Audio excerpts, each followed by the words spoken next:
Des Échos, mais c'est très sérieux. Oui, c'est un grand article dans les Échos, dans le supplément week-end du journal Les Échos. C'est un article sur les jeux vidéo, c'est à la fois de la culture et de l'économie. Il y a beaucoup d'articles là-dessus dans la presse de ce matin parce que sortent en ce moment plusieurs jeux vidéo très intéressants, très beaux. Vous voyez des exemples en une de ce supplément. Beau graphisme en haut pour un jeu historique sur la guerre de 14 et très beau réalisme en bas, on dirait presque là aussi, on ne sait pas si c'est de la photo ou si c'est retravaillé, évidemment c'est retravaillé. C'est sur l'agriculture ce jeu-là, alors respectivement ça s'appelle Soldats Inconnus et Farming Simulator, on va en voir d'autres. Ce qui gâche rien, c'est que la France est bien placée. On a d'excellentes entreprises de jeux vidéo comme Ubisoft qui vendent dans le monde entier. Par exemple, Assassin's Creed, c'est un jeu Ubisoft. Alors il y a plein d'épisodes, on incarne un malfaiteur, mais même dans ce genre de jeu un peu violent, à chaque fois, c'est quand même dans un contexte historique extrêmement recherché. Le numéro de cette saga qui sort en ce moment, c'est pendant la Révolution française. Vous voyez, il y a des bicornes, voilà, en bas à gauche, avec la guillotine. Alors, le jeu a été fait sous contrôle d'un prof de Sorbonne, donc c'est très sérieux. C'est aussi très sympa à jouer, bien sûr, puisque c'est le principe. Vous voyez aussi un autre jeu à l'image qui se passe dans la Rome antique. Là aussi, réalisme historique tout à fait sérieux.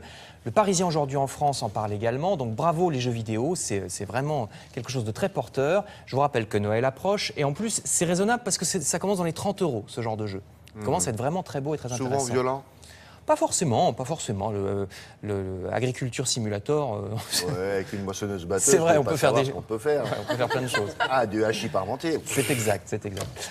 Alors, toujours le mélange tradition-modernité, mais sur scène, cette fois, article dans Libération et dans Direct Matin, sur un spectacle qui s'appelle Steam, la vapeur en anglais, parce que ça va à toute vapeur, ce spectacle. Il s'agit d'un cirque, le cirque électrique à la Porte des Lilas à Paris. C'est des numéros dans la tradition du cirque avec trapèze ou jongleur, mais une esthétique très moderne. Vous voyez cette dame qu'on voit sur la photo des deux journaux, hein. Donc c'est vraiment, ça leur a plu, Libé ou Direct Matin. Dépêchez-vous, ça, si vous voulez y aller, parce que c'est jusqu'à la fin du mois seulement, donc à Paris.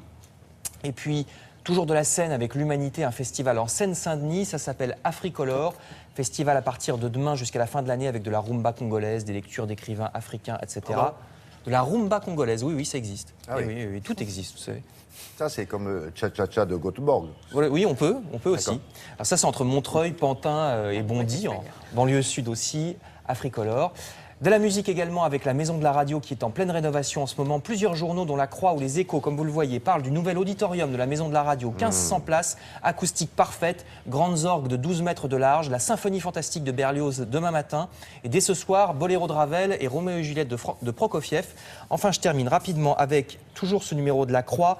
Le musée d'art et d'industrie de Saint-Étienne. Alors, vous savez que ça a été pendant longtemps la cité du vélo, Saint-Étienne. Oui. Eh bien, Saint-Étienne nous montre l'histoire du vélo. C'est au musée d'art et d'industrie de Saint-Étienne. Ça, c'est jusqu'à, je ne sais plus, c'est jusqu'à début janvier. Il y avait 12 000 ouvriers à la grande époque. Donc, revisiter l'histoire du vélo à Saint-Étienne. Le musée d'art et d'industrie de Saint-Étienne, c'est jusqu'en janvier. J'avais pas ça. On va y aller. Exposition sur l'histoire du vélocipède. Voilà. L'histoire du vélo. Voilà, j'ai noté. Merci beaucoup. Très bien. On continue.